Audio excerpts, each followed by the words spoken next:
would like to welcome you all for the session Introduction to PMP Certification. A short introduction about myself.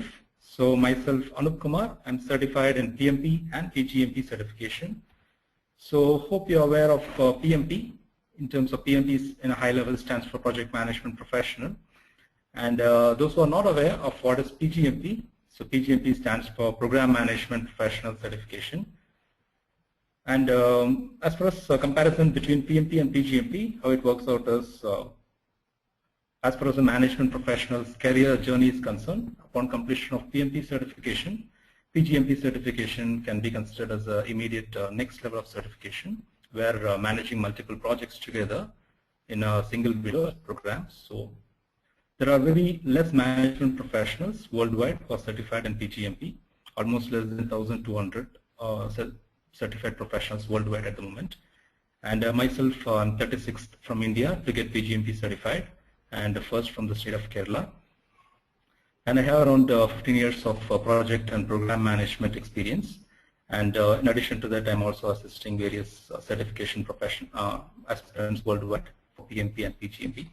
So that summarizes about me. So I would like to take this opportunity to take you forward for the 1 hour session now, to give you a formal introduction about what is PMP certification. The session objective is this. So as far as the session is concerned, we'll be talking about very high level details about PMP and also some supporting information about PMI and its certification. I'm sure you may have a lot of questions in mind, so I would suggest we'll have all the questions answered in the end of the session.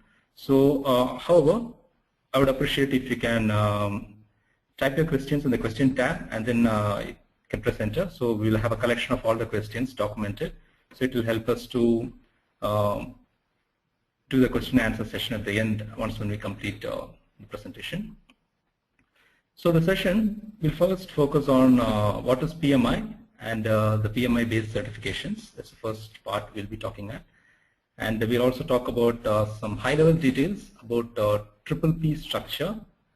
The triple P structure stands for project, program, and portfolio.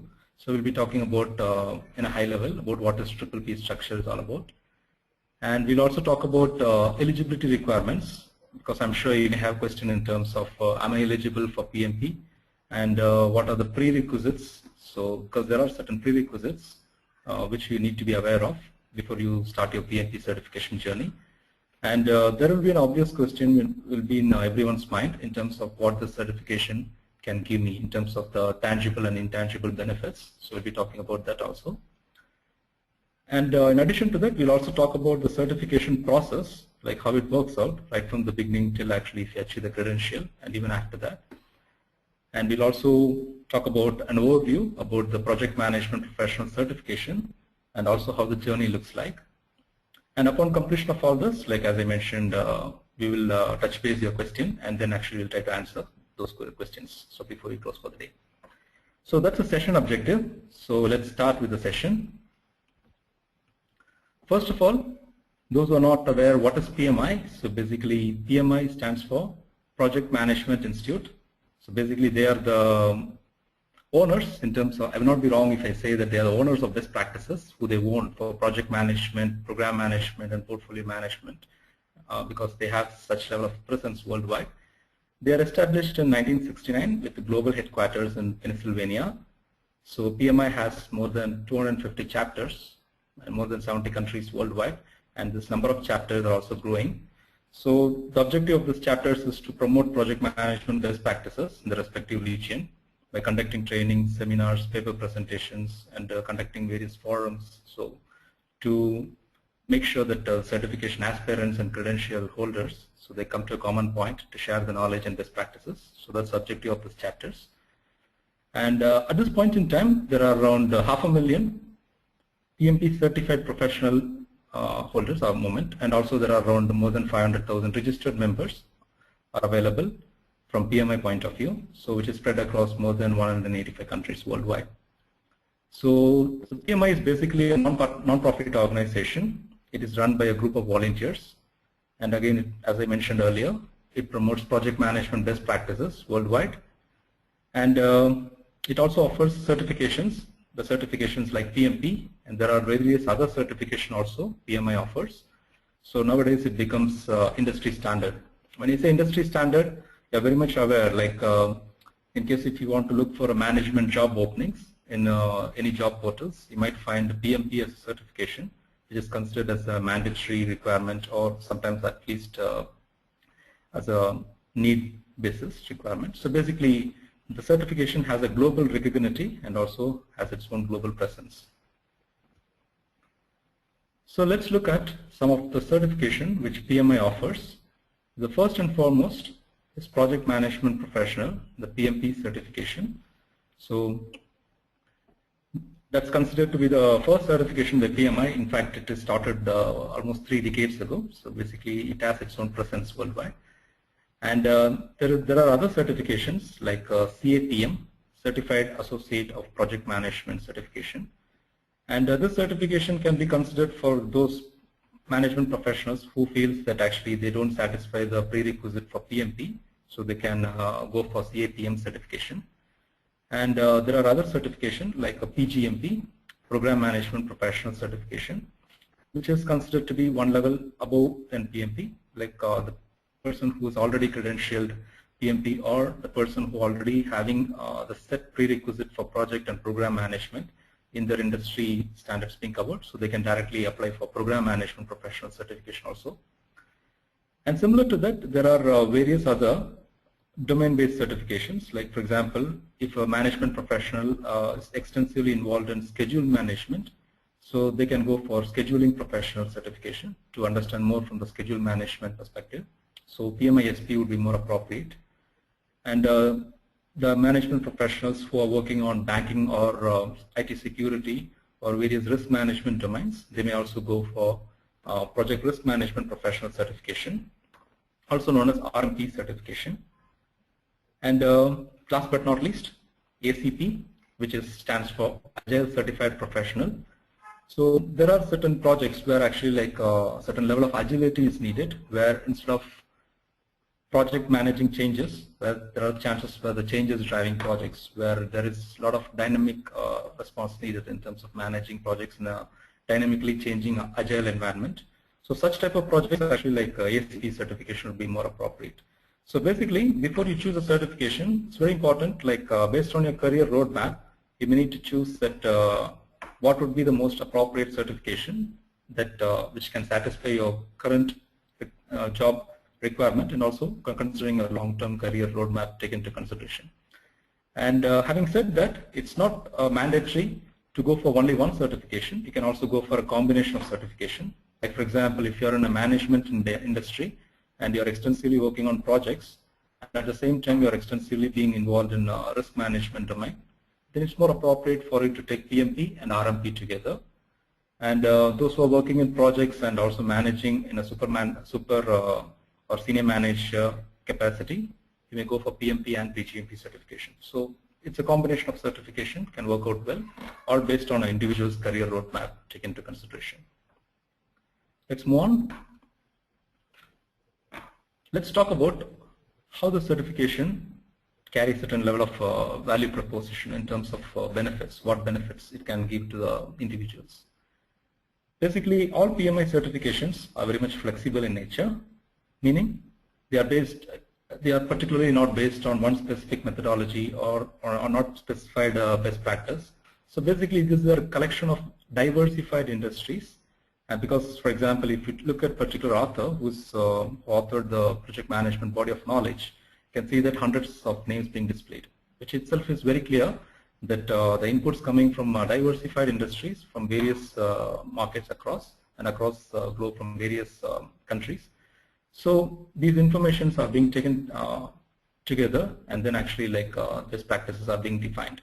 And also it is very much flexible in nature. It's not that actually like it's written in stone. You can learn it and then actually you can customize it and then you can use it. So that level of flexibility is applicable. And other benefit is it's very much as a management professional, it keeps you up to date, because PMI themselves continually conducts in-depth studies to ensure that the credentials reflect the current skills and knowledge, and also it's best for the current environment. That's why you can see that the current version of PMBOK, that is Project Management Body of Knowledge, which is used for PMP certification. The current version is version number 5. And PMI normally changes, which means upgrades every version once in every 5 or 6 years. So this keep on up to date is very much important. This also helps you to refresh your management level of knowledge and to keep yourself up to date, the profession. And more than that, it also encourages professional growth, because as a professional, by developing your skills in continuous basis and sync with the current best practices, so it will help you to enrich your professional experience and also make yourself professionally grow. Like today you are approaching PMP certification, and at some point in time you may go for the next level of certification, that is PGMP, so which will again focus on your professional growth in terms of continuous learning. And more than that, from marketability point of view, and also you can see that the certification itself is renowned throughout the world, especially in the job market. It is very much evident because the PMP certification is very much actually has a global recognition and presence. And PMI also provided project management certification. It's almost 3 decades actually, and it is continuing. The number of credential holders are at the moment exceeds 500,000, and the numbers are exceeding every day. Okay, so let's look at what is the project. So we'll be talking about what is the project in a very high level in terms of the best practices, what is being defined by PMI. So the project, as a definition, it talks about a project is a temporary endeavor to undertake to create a unique product or service or result. Basically, this is a simple definition which is given by PMI. So it has multiple factors which talks about by itself in definition. A project, if you look at, it's a temporary endeavor. The temporary, the word to be underlined, because the temporary nature, meaning every project is expected to have a defined beginning and defined end. There need to be a start date, there need to be an end date. It can't be said as, it could be considered as an ongoing effort. So such type of ongoing efforts can be better addressed as operations instead of saying as projects. And every project will create a unique product or service or result. Meaning every project is unique in nature, because when you talk about civil industry, constructing a building is a project. When you talk about IT industry, like implementing an application or creating a website, all these are projects actually. And every project will have its own challenges in terms of constraints related to resources, schedule, cost, and multiple factors, so which will define its own uniqueness involved in it. That's why the objective of this project is to create a product or a service, or could be any result oriented. So if you reread the definition, it will become much more clear. A project is a temporary endeavor, which means that it has a definite start and end date. And other point is to create a unique, because every product is unique by nature, in order to create a product. Product, you can call it as any product in the world. For example, creating a BlackBerry or creating any specific product what you can see in the market. Even a building itself can be considered as a product. Or it can be a service oriented. For example, the projects which are being run by a non-profit organization, so that can also be more driven by a service nature. Or any project which is undertaken for a result driven. So that's a classical definition in terms of what we call as a project by delivering a product or a service or a result driven. So we talked about uniqueness, and there is one more concept as far as PMI is concerned, which talks about progressive elaboration, because PMI believes that proceeding in steps, which is also told being known as a progressive elaboration, which is a PMI based technical management language which we call. So it talks about working out with care and in detail, because for example, if you're talking about a 10-year project, it's very unlikely from the first year you'll have a detailed plan in place. So what you may have in such type of long-term projects is to create a high-level plan for the 10 years and create a detailed plan for the near-term efforts, that is for the first year to second year, where you may have more clarity. And as the time passes by, when you get more clarity in terms of the later deliverables, you make the high-level detail converted to a more granular level of information, and you continue in updating your project management plan. So such type of efforts are being called as a progressive elaboration. So basically a project management plan will be better addressed by creating in a progressive elaboration basis. So that's how it works in terms of a project management world. So having said that, what is project? We also need to know what is project management. So project management is better managed by a project manager himself or herself. And how it can be managed? It's obviously based on applying all the knowledge, skills, tools, and techniques. It's a combination of all this. Where this knowledge comes from? The knowledge comes from multiple sources. One of the important sources right from the journey what you are going right now in your PMP certification journey. So this gives you immense amount of knowledge in terms of project management and what are the best practices being proven worldwide. So the application of such knowledge and also skills, the skills comes from your real-time experience, what you're managing in your projects or being directly managing or managing it in a dotted line management responsibility. So that such skills also as a combination will be used. Tools and techniques, there will be several tools and techniques will be used in management industry. Like for example, usage of project management software like MPP, Clarity, Visible, and Primavera. There are lots of tools and techniques, and also many quality tools like quality audits, quality reviews. So such type of techniques also can be used in an appropriate way. So all this as a combination can make a better manager project, and optimum usage of all this make the matured project manager. And when we talk about project management, it can be delivered through certain specific process groups. The process groups are starting with project initiation, project planning, project execution, project monitoring and controlling, and project closing. So when we talk about project management life cycle, so these are the 5 major process groups. We will not be talking about in depth in terms of what is this our process groups talk about, because actually that needs a separate session to talk in more detail. And fundamentally, the project initiation talks about a project manager assignment and also creating the necessary business case creation to ensure that to get a formal initiation note for the project. And planning focus on making sure all the project management plan, right from your cost management, resource management, schedule management, quality management. There are around 10 knowledge areas, so which will integrate together in integration management. So overall project management plan being put in place. So that's the objective of having a planning process. And executing process, in a nutshell, talks about you execute the project based on what you planned. So you will focus in terms of your project management plan and proceed further in your project execution.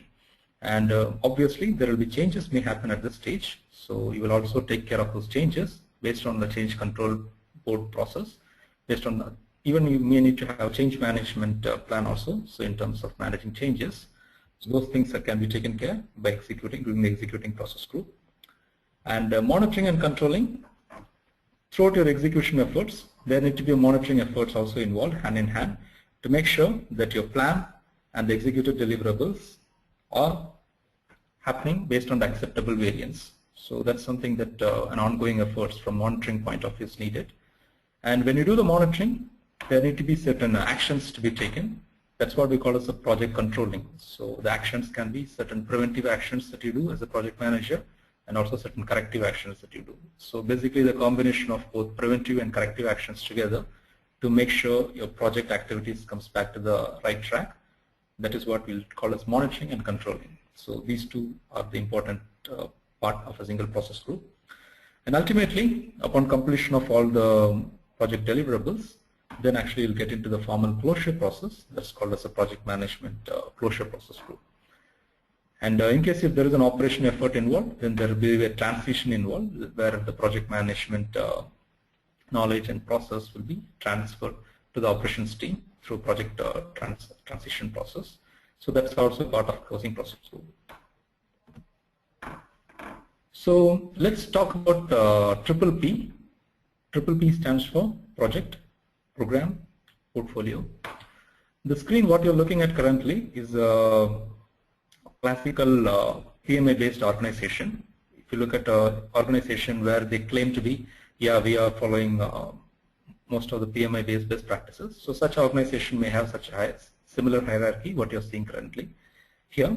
So basically how they organize is the projects will be in the ground level. So all the projects here and all the projects, and also you may see certain things as other work. The other work represents certain operational activities. So any activities which are neither project, but at the same time it will be considered as certain amount of efforts involved. So those are also considered as other work. And the next P, which stands for program level, which is considered to be the second layer. So basically what happens is the combination of projects which can derive coordinated benefits can come under a single program, and possibly the project managers will also have a direct reporting relationship or a dotted line reporting relationship with the program manager. So these efforts can be managed together as a program. So having said that, there can be multiple programs in an organization where the program can be a combination of multiple projects, or it can be a combination of multiple projects and operational efforts like other work. And there could be even a number of programs. It depends on the magnitude and complexity of an organization. For example, organization like IT giant Infosys, they are measured based on the number of projects. If you call them what is the size, they may say that they have around thousands of projects. So they may have hundreds of programs also, where the projects being linked to the respective programs, which can drive coordinated benefits.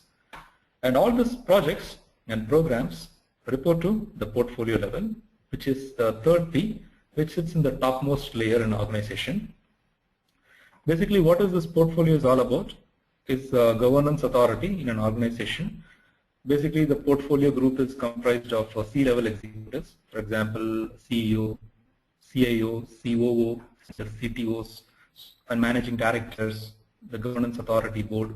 So these type of people who will be involved in portfolio level, they actually define the strategic direction of the organization.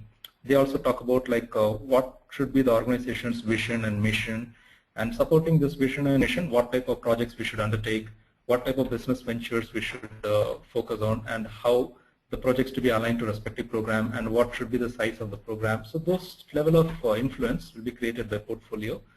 And what happens is, in the initial period, the vision and mission gets cascaded from the portfolio by creating certain programs and supporting the program through certain projects.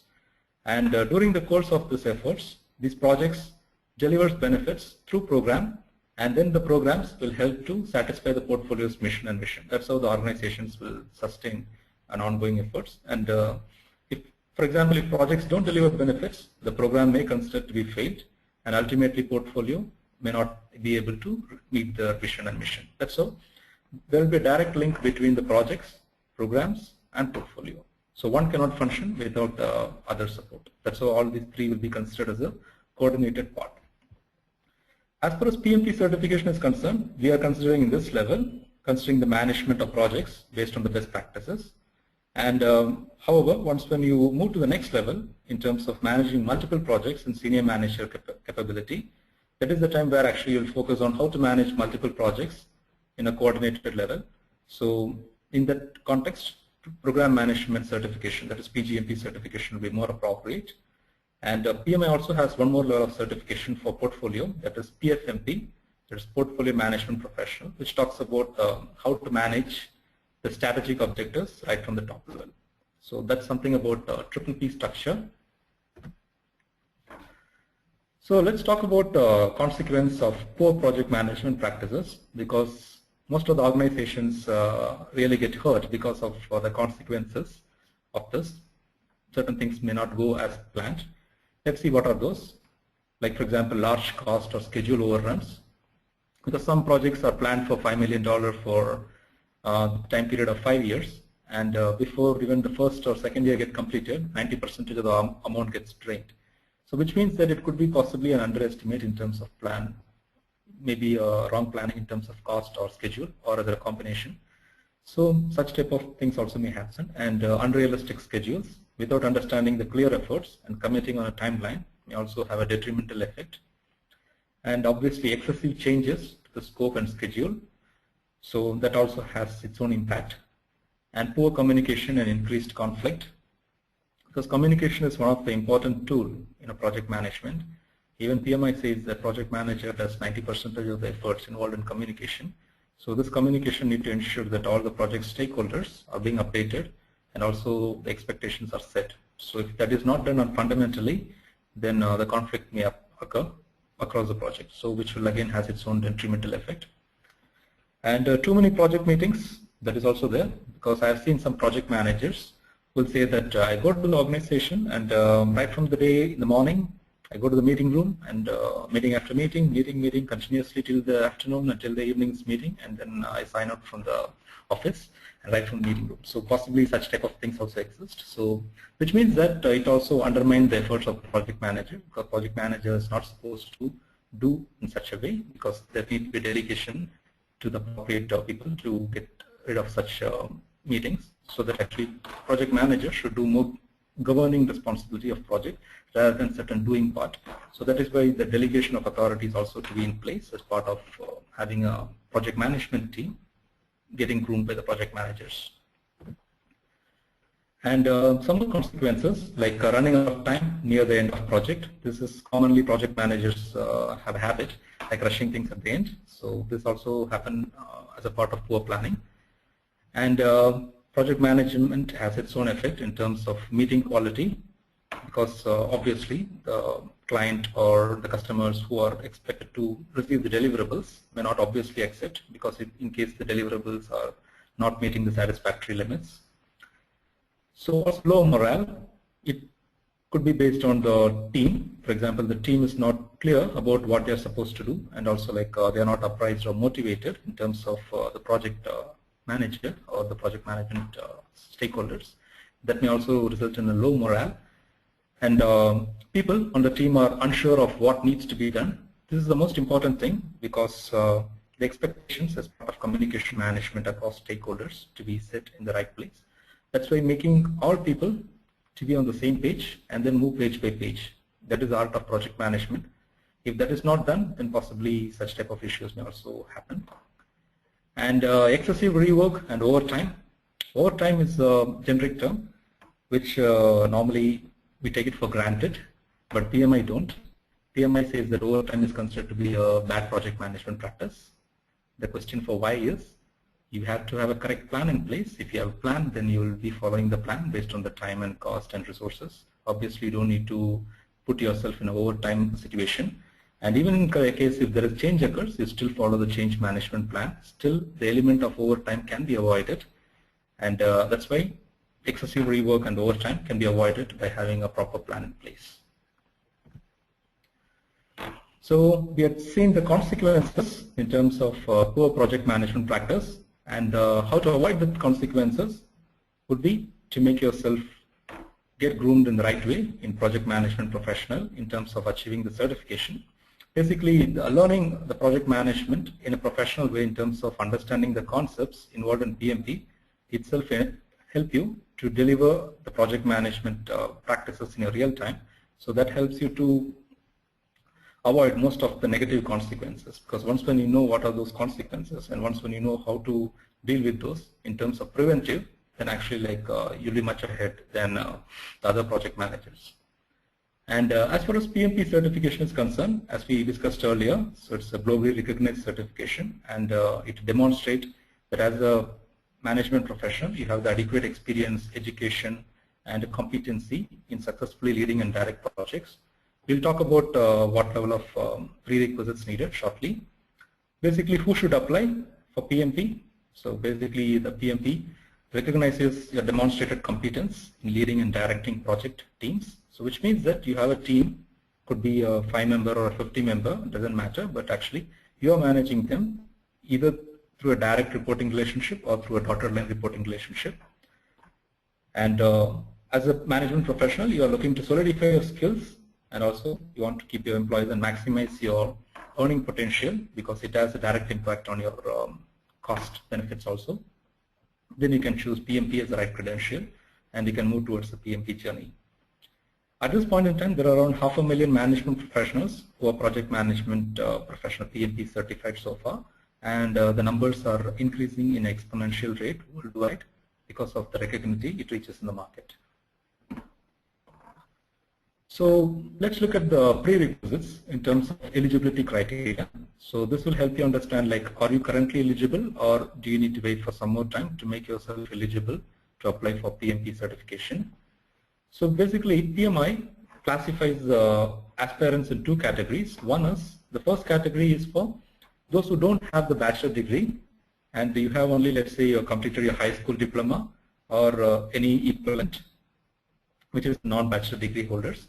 So in this case, you may need to show a project management experience of 7,500 man-hours of experience, which is equivalent to 5 years, that is around 60 months of project management experience, which you may need to show. The project management experience, when I say, it doesn't mean that you should hold project manager as a designation. It's not like that. You may be a product manager or a delivery manager or implementation manager. Even some organization will have the project management responsibilities being assigned to some senior software executives or software engineers also.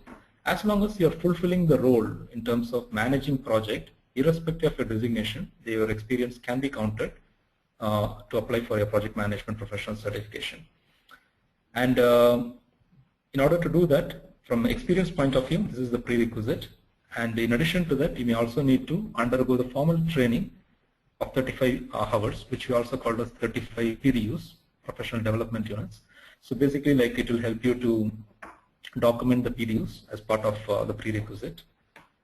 And the next stage of aspirants is those who have the bachelor degree or any degree which is above bachelor degree, like bachelor or master's or PhD holders. So for them, instead of 7,500 hours here, you may need to just show 4,500 hours of project management experience, which comes around the equivalent of 4 years. And even for this bachelor degree holders, they are supposed to undergo the 35 hours of project management experience in terms of formally attending the training. So the training process, actually, Knowledge Hut would be in a position to help you to get the formal training process undergone. So basically, this summarizes what you need to have in order to start this journey.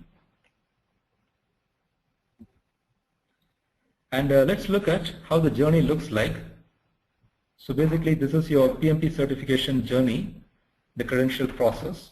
So right from the first box, it talks about application submission. So first, once when you're ready to start the PMP journey, what happens is you can start your application process. You can visit pmi.org website, and then actually you can start creating your application by documenting all the relevant information. It covers your personal and professional data, so you can start filling it. It's not necessary that once when you start it, you have to finish it on the same day. You can keep it in the draft mode and then come back tomorrow or day after. You have 90 days before actually click the submit button.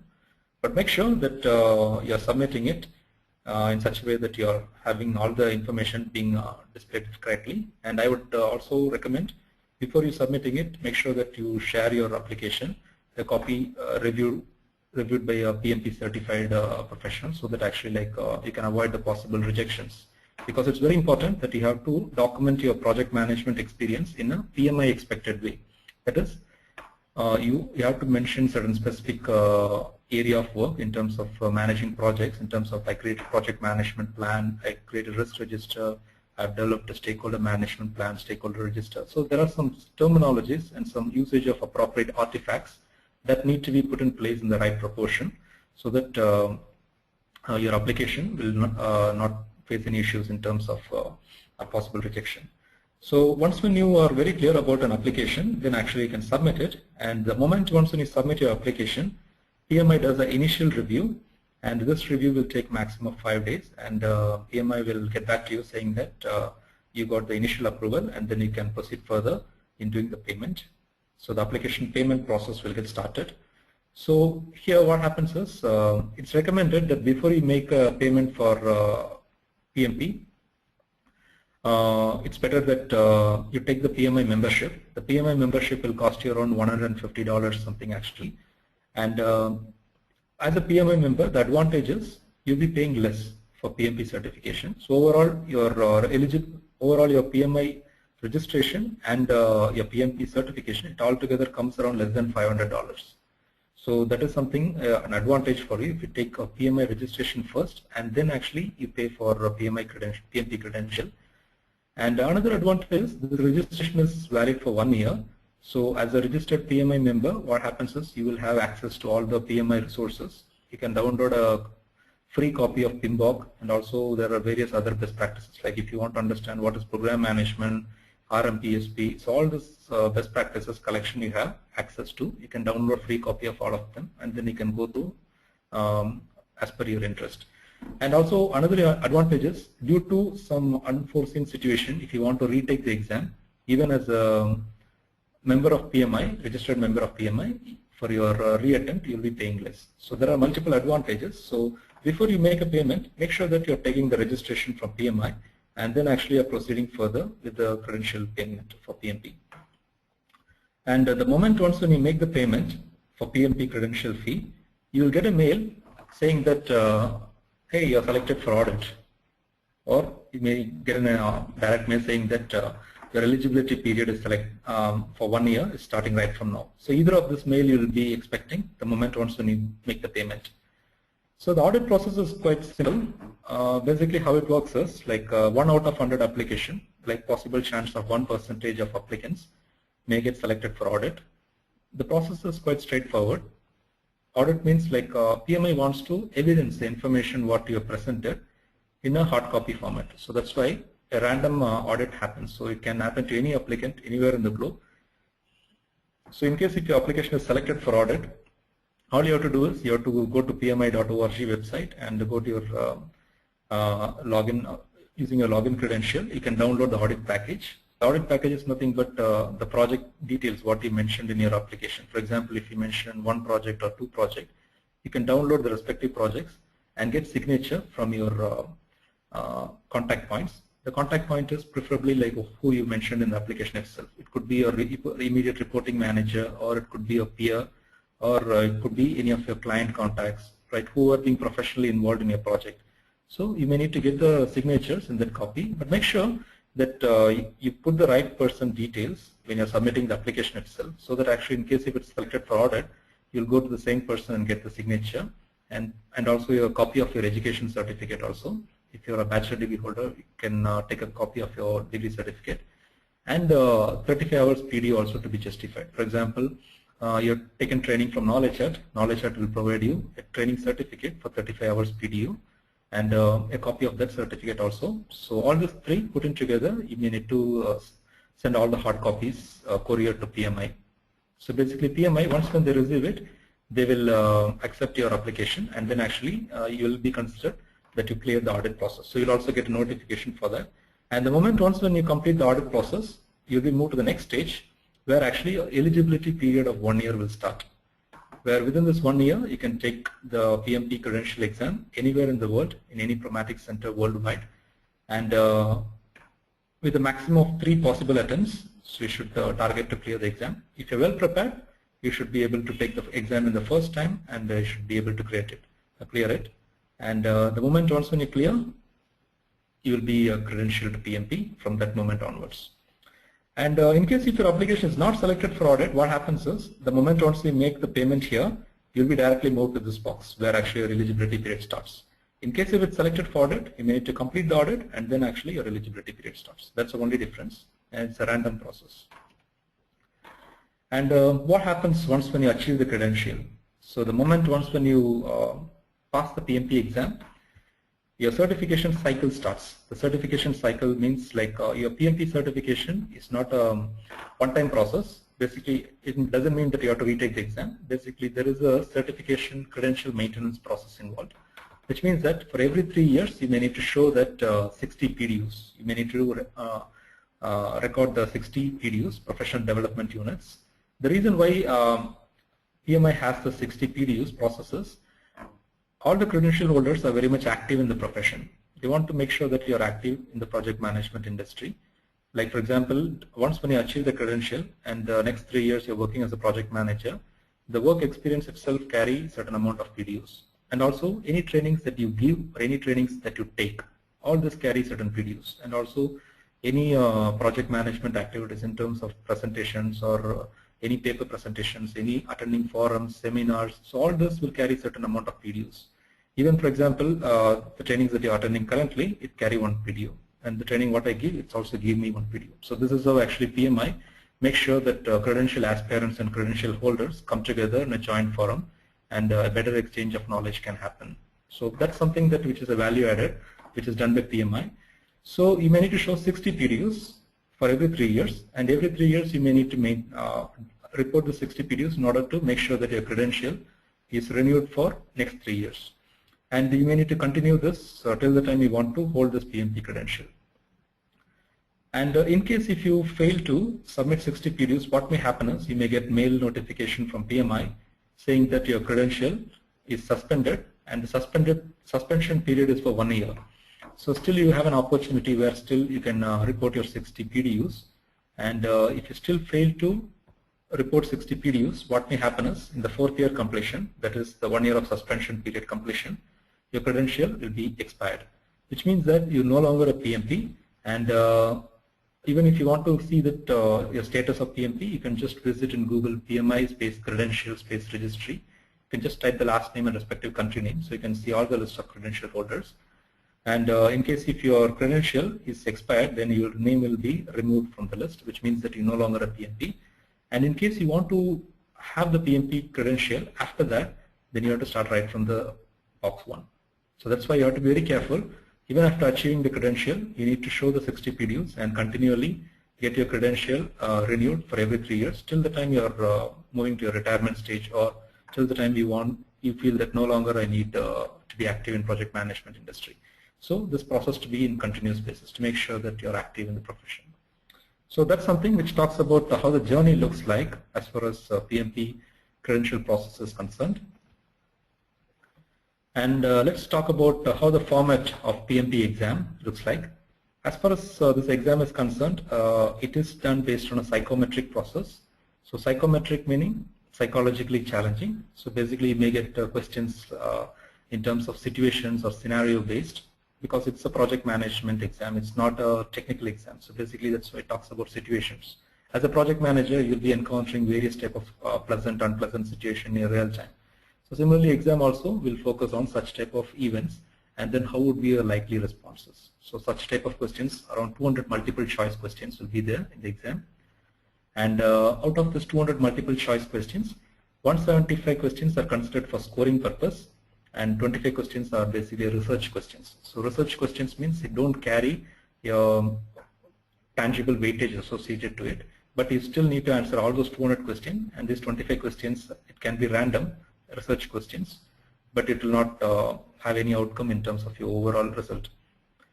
And as a tentative measurement, 1 or 6 questions if you made correct, at least around 61% if you score correctly, it's again a tentative measurement.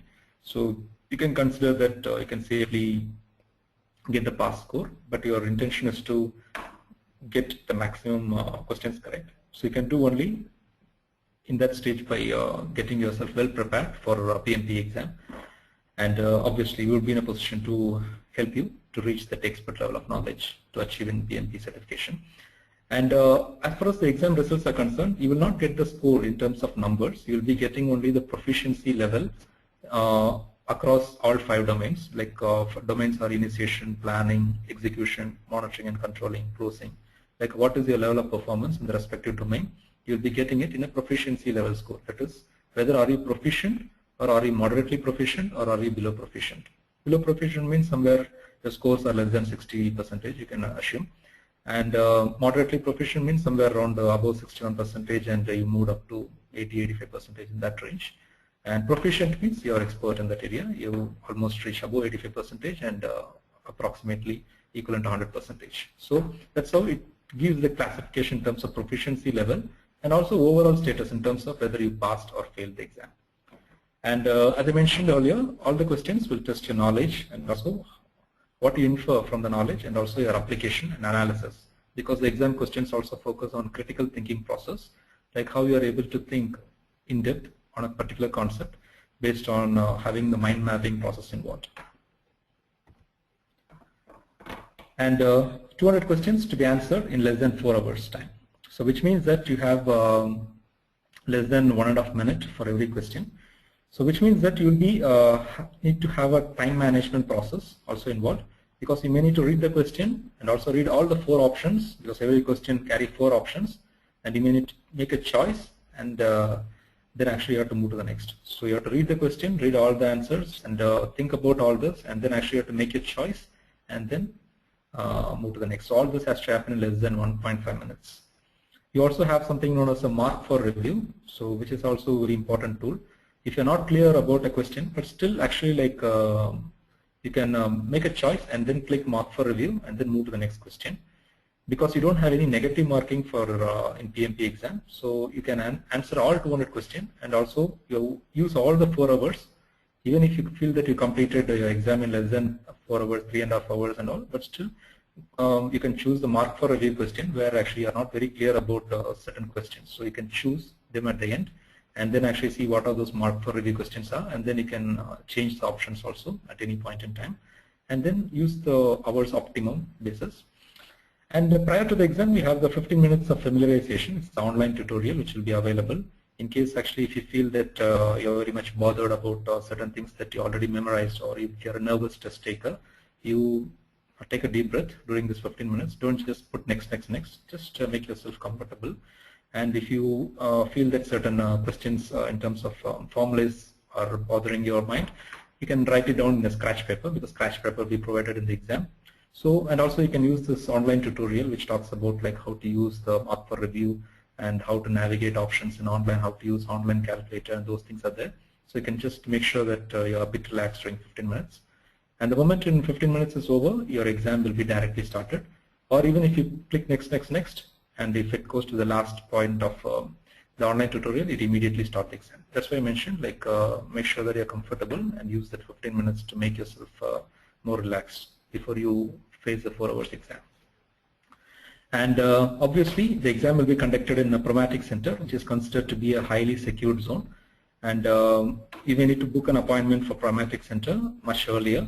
And or no books or no external aids in terms of calculators or any digital things that actually like possible cheating can involve. That is not at all allowed. Even mobiles are not even allowed.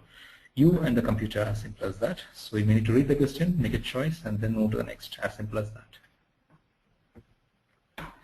So as we discussed earlier, all the questions are typically based on situational question, and some questions you may see that it will be like a straightforward question, and again the weightage level of questions may vary, because some questions may carry less weightage and some questions may carry high weightage.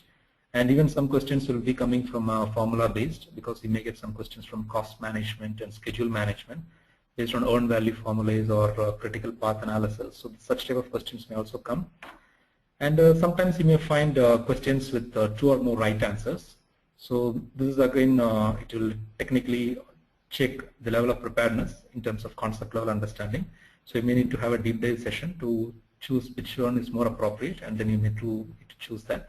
And in case if you're not very much clear, don't spend too much time on any question, because you have only 1.5 minutes or less than that for a question. Just click one option which you feel more appropriate based on a judgmental choice, and then move to the next. And also click mark for review for that question. So at later stage, once when you answer all 200 questions, you can come back and then choose the mark for review question separately, and then I can answer them. And one more key information is you can see that questions with extraneous information, because when I took the exam, and also I have input from various other test takers, like the questions is like a storytellers. For example, you may need to use the scroll bar to read the question, like so much amount of information, and such type of questions may also come. Just remember, you can't read line by line or word by word in such context. So if you feel that such questions are eating your time, just scroll down and then read the last few lines, maybe preferably 4 or 5 lines. And then if you're able to understand the context of the question, and if you're able to understand what direction the question is taking you, then go ahead and read the options, the 4 options. And if it's making you sense to choose a particular choice based on the context and direction of the question, there you go. You don't need to read the complete story and waste your time. As simple as that. Right. So let's talk about what are the preparation materials which are not needed for PMP exam. So the one first and foremost is your PMBOK guide, which is authored by PMI themselves, which is Project Management Body of Knowledge. The current version is version 5, which is needed for the exam. And you may also need a copy of Rita Mulkey version 8, which is also very much important for PMP certification aspirants. And in case you are making use of knowledge shot material, then those be added weightage in terms of making use of your exam preparation. And in addition to that, you may also need to go through the PMI Code of Ethics and Professional Responsibility, because you may also expect some questions directly coming from the Code of Ethics and Professional Responsibility. The reason behind this, as a project manager, how you are delivering the responsibility in an ethical ground, and also with high degree of professionalism taken into account. And please note that this exam is not a test of memory. It tests your knowledge and also level of experience and expertise in project management industry through a strong psychometric analysis, which is purely based on psychological factor. And hence, it's recommended to read, understand, and explore for more from project management related materials, and also visualize the best practices and do more mind mapping, and also keeping yourself aligned with PMI best practices and industry standards. So that's the only best way to go about it. Let's also talk about high-level schedule, like what are the timelines that we are talking about for this journey. Because these are some of the activities, your application preparation, the start to the submission point, it may not take more than 3 to 4 weeks actually, so it should take less in fact. And even your preparation and attending trainings, this can go in parallel, because you need to ensure that you have to complete the training before actually you submit your application, because your application also contains the start date and end date of your training. So you can't submit an application prior to training end date. So which means that you have to complete your training first, that is 35 PDUs, and then actually on the same date or the day after, you would be in a position to submit your application. And application approval timelines, which would be tentatively around 1 to 2 weeks. And audit, in case if your application is selected for audit, it may take 2 or 3 weeks in collecting the documents, getting signatures, sending the hard copy courier to PMI US, and getting reply from PMI saying that audit is clear. So such efforts may take around tentatively 2 to 3 weeks. And the moment once when it's completed, your eligibility period of 1 year will start. And assuming that if you're able to spend minimum 2 hours in a daily basis in your exam preparation, your overall exam and also your mock test and all this will not take more than 8 to 12 weeks.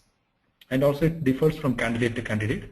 If some management professionals who are extensively having higher degree of experience in project management, you may need only less time in preparation. And those candidates who have very less experience in project management, so they may need to have more time in understanding the concepts and then getting into detail to make yourself comfortable what PMI best practice is all about. So it's all about the timelines may vary based on candidate to candidate. So tentatively, the duration at a minimum 14 weeks and at a maximum 21 weeks. So that's timelines what we're talking about as far as this PMP certification journey is all about. So